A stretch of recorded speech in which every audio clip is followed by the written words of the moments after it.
Alright, here's a little tool that sure makes it handy to strip copper wire. Single little wire there. Start it through and start pulling. Feed it in a little.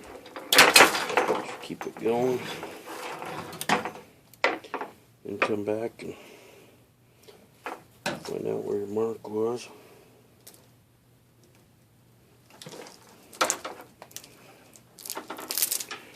Does peel off pretty easy. You get so much more money with it stripped than not stripped.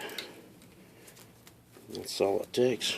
You get a pretty good little load pretty fast.